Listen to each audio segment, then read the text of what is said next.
and gentlemen, welcome to the upcoming video games of November 2016. My name is Klopko and November looks to be a very strong month, unsurprisingly, with 2 new consoles coming out alongside some huge games. We start the list with The Walking Dead Season 3 coming sometime in November. Specific platforms haven't been disclosed yet, but it'll probably come out on everything like the previous Telltale games. It continues the story of Clementine in the most famous of zombie apocalypses. Space Hulk Deathwing also comes out sometime in November. This is a cooperative first-person shooter set in the universe of Warhammer 40k. The PC community got BlazBlue Chrono Phantasma earlier this year, but the series is already ready to take the next step on November 1st with Central Fiction coming out only on PlayStation. The roster has been expanded, utilizing all 28 characters from Chrono Phantasma Extend and adding another 7 characters on top, alongside with a few gameplay tweaks. Owlboy is a 2D action-adventure game where you play as an owl-human hybrid. You don't really have any combat ability, so you find and recruit allies who cooperate and fight for you. The game is story-driven, has an amazing art style, and has definitely left me curious. November 4th brings us Call of Duty Infinite Warfare along with Modern Warfare Remastered. Infinite Warfare takes things further into the future, promising a different kind of campaign than what we're used to from Call of Duty games, while Modern Warfare Remastered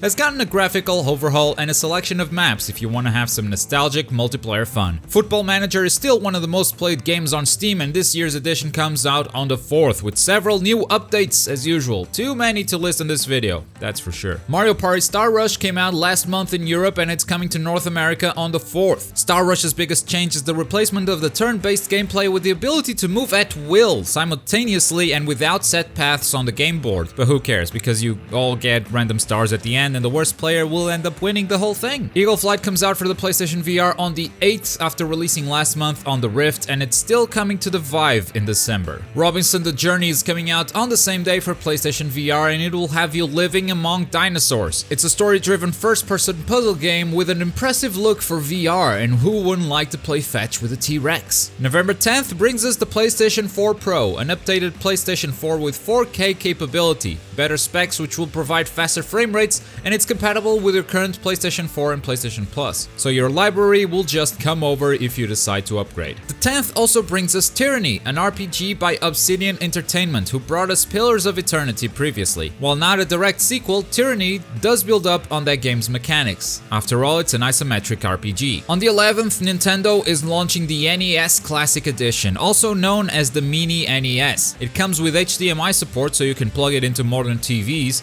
and 30 pre-installed games. These games are all that you'll be able to play with this console, as it doesn't support external cartridges or anything of the sort. I think the game collection is great, but if I were you, I'd look at the list and see if you're interested before buying. You can only play what comes pre-installed. Dishonored 2 also comes out on the 11th, the sequel to one of the best stealth games of all time in my book. It is set 15 years after the first game, and Emily is also a playable character, bringing an array of new skills to play around with. The open structure of the first game is coming back, allowing you to choose different paths and different ways of killing your enemies, and a new story told from the perspectives of both Corvo and Emily. Watch Dogs 2 comes out on the 15th. The game has received a lot of improvements over the first game, namely by giving you a lot more options in gameplay. It lets you hack way more stuff. It gives you some really cool tools for use in hacking and stealth, like the drone or the little jump car, so I'm only hoping that the mission structures bring out the best of these systems. The 15th also brings us the Ezio Collection. Assassin's Creed 2, Brotherhood and Revelations were arguably the best of the series, but judging from this trailer,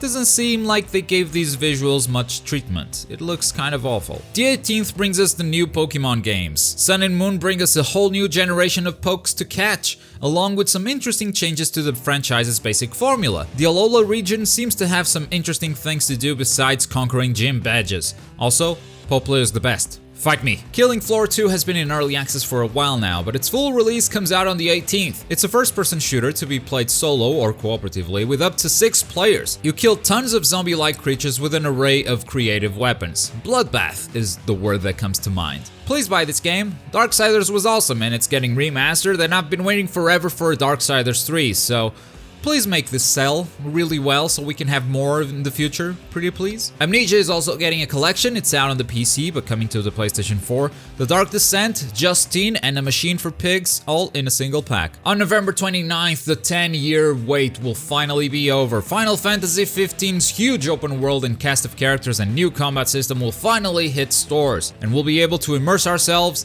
in one of the biggest RPG franchises the world has ever seen once again. And we end this list with Calling All Units, the expansion for The Crew, which lets you play as a cop in free roam or one of the new game modes tailored for cops versus street racers gameplay. At the same time, if you don't own The Crew yet, the Ultimate Edition is also coming out, which includes the expansions Wild Run, Call All Units, and all the Season Pass vehicles. And that's it for November. Very strong month indeed. I have no idea where I'm gonna find the time to play everything I'm interested in.